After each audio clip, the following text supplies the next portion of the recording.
Here's what we're going to do today. I'm going to reiterate this one, which is I've done this before, and this helps the beginners. I want you to clearly state your negative opinion about whatever the subject that comes up from the answers. In crowd work, let's find the worst possible scenario there.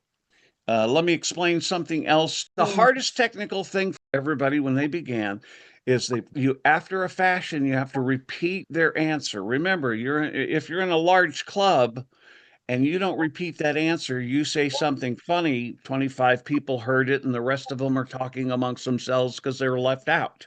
Something else, you're never stuck with the exact answer. Very important. Do you understand that if somebody says, like one time I was doing crowd work, and I go, what do you do for a living? The guy said, a fireman. And I like kind of went, I got no negative opinions at all about firemen. And I kind of froze inside my head. And luckily, my unconscious mind saved me. And I went, well, what kind of people do you fire? So you just go from company to company and fire people. Is that what you do? And so I was able to pull it out with this thing called misunderstanding. What is a fireman? And it worked. But I went home and went, oh God, what I got stuck. That's just terrifying when I don't know where to go next. And I started thinking, wow, so I'm not stuck with the exact answer, fireman. Anything where the audience can make a leap from firemen, you can go to have a negative. You can go to arsonists, you can go to forest fires, you can go to anything, wasting water. Do you follow? Anything where the audience can make a leap from that answer, that you can find something to have a negative opinion about, because you're always looking for a premise, something to have a negative opinion about. So you're not stuck with the exact answer. So that's one of the things we do is I'll have you make lists at some point if you get stuck. If you get stuck, say, I'm stuck. Because it's a classroom, that we don't have the pressure of the audience there. If you run into something, go, I don't really know where to go. I don't know what to do. Perfect. That's what the class is for, is to run into those spots so we can talk about and help you and give you the techniques for it. Because one of the things I want you to be able to do is always have at least a technique to have some place to go. The thing we're trying to avoid is when you don't have a place to go, you go into internal spin and internal voice of, oh my God, they're not laughing. What's going on? Fuck, I'm there. I'm bombing. I don't know what to do. I don't know. And you get into that loop. That's when you really get stuck, because that internal dialogue takes over. But if you have a place to go, it may or may not be funny, but at least you're moving to some place. You always have a place to go. So that's one of the things we're always working with you on. Rosa, you be up. Oh my God. Uh, how do I start? Oh, okay. Okay, Jay, pick one of the people here, Got and you. just and say like pick Sam, and say, Sam, what's your name? Okay. Sam, what's your name? Jerry. Jerry? Now, you good? You repeated his name. Good. Jerry, what do you do for a living? I work for AAA. Triple A. So how many meetings do you host? Well, I'm in a lot of meetings, a couple times a week at least. Nice. How did you get involved? Are you a sponsor or are you a victim? No, I AAA the automotive The company. automotive. Yeah, Too like many like DUIs? Is that where is well, that how you got involved? we we do offer insurance, but also I help people plan trips, if they need like help with DMV stuff, that type of stuff. So Oh, remember, you've got the alcohol in there. He's saying he helps plan trips, stay in the oh. narcotic area. Oh, I see. So you teach them how to drink and then you force them to get insurance? No, no, we don't want them to drink ideally, but sometimes people do come in with a history, and we try to get them the right type of insurance for their vehicle. So you basically don't want them to pass these AAA meetings. Is that what I'm guessing, right? Well, typically the meetings would be more at the regional level with other managers. The Repeat what client he meetings. says. Repeat what he says. Or the regional managers? These AA meetings are all held by regional managers, AAA, but yes, AAA meetings. AAA meetings. Now So look they at the fact that you're saying it's AA and he's saying triple A. If you got more A's in there, what does that mean about those people? so they're like professional alcoholics? We we we really don't cater to alcoholics. You might be thinking of AA. We completely unrelated. Oh, Repeat what he said. so AA and AAA, aren't they all in the A families? The letters are similar, and sometimes people do call up thinking one is we're the other one, but I can assure you we don't have any meetings for alcoholics. Yeah. So you make sure they get insured, they crash the car, and then you add a supplement, attend our AA meetings. No attending the meetings, but sometimes we do alter the insurance if they have a history. I get it. Repeat what he said. So sometimes you offer the meetings and you alternate their price. No, we don't offer meetings. No meetings. Nope. We No do not meeting. offer meetings. Absolutely no Now, meetings. now remember, listen to what he said and repeat it, and then think, oh, you're AA, you don't offer meetings? Do you follow? But you got to Okay. repeat what he said. So in AA you don't offer meetings. That's correct. We do not offer. We're not in triple. Well, we're in triple A. We're not double A. Repeat what he You're in said. AAA and not in AA. Yes, I work for triple A. Correct.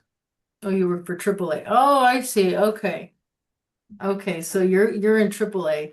What's the worst thing about working for AAA? So what's the worst thing about working for AAA? Honestly, it's answering questions where people think it's Alcoholics Anonymous.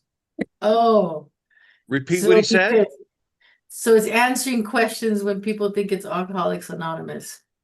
Are you in the closet about your drug abuse? I am not allowed to speak about those things. Repeat what he said.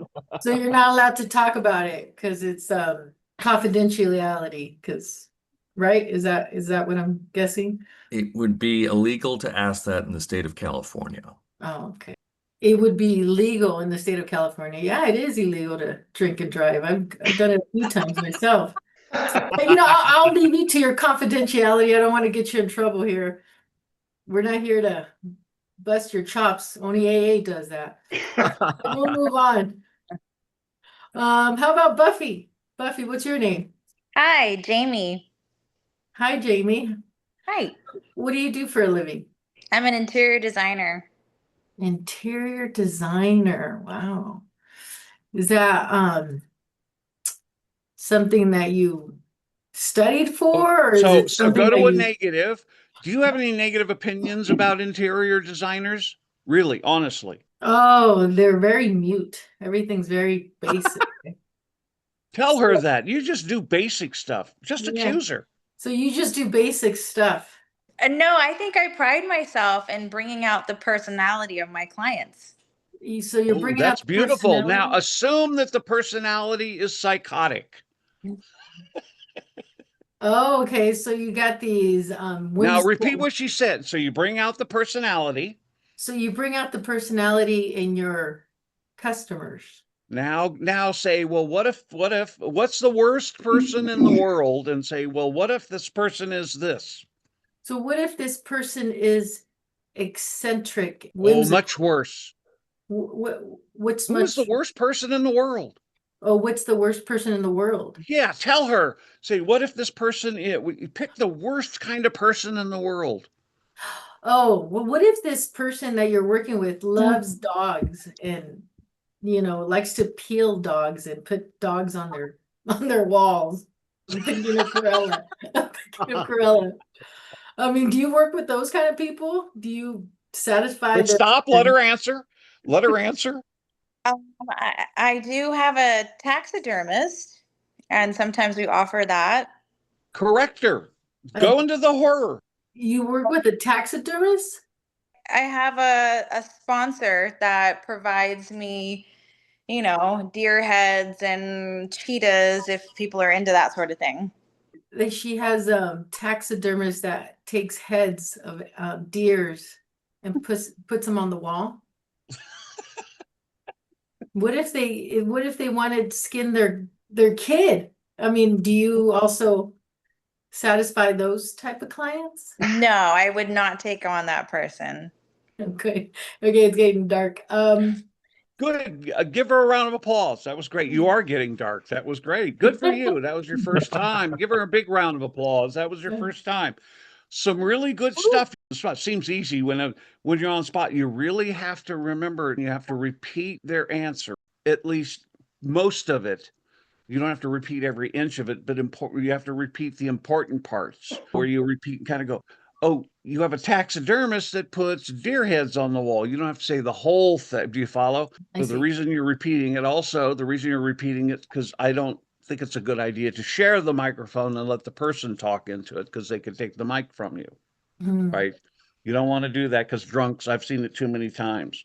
They even grab your arm and shit like that. It's it. So that's the thing that we'll keep working on with you, is they're reminding you got to repeat their answer. Also, that gives you one, when you repeat it, you hear it more thoroughly. The idea is to really hear what they're saying, because inside what they're saying are cues for certain techniques. Okay. And you found some of those. Okay. I was hearing them, but it's a part of the training is to take your time and go, oh, you're not AA, you're triple A. So that means you have even more alcoholics, Okay. right? Okay. Oh, I'm hearing. And then that can lead to a joke within that. Do you follow? So that's the thing, and we'll keep working on it. Everybody goes through this. Okay, so I love the DUI. So you made the assumption on her. Oh, so triple A's, your car, you're looking for people with DUIs, and all that misunderstanding. Very nicely done. Uh, the AAA professionals, the AA is the closet. So you're in the closet about that. It's great. That was I don't want to talk about. So you're in the closet. That's very funny. Uh, and he goes, well, here in California, you go, it's, again, the misunderstanding. It's illegal to drink and drive in California. It seems like such an easy, obvious thing, but we all had a good laugh on that. And we always go toward the negative, the horrible things, where she says, well, I express the personality of my clients in the design. Do you follow?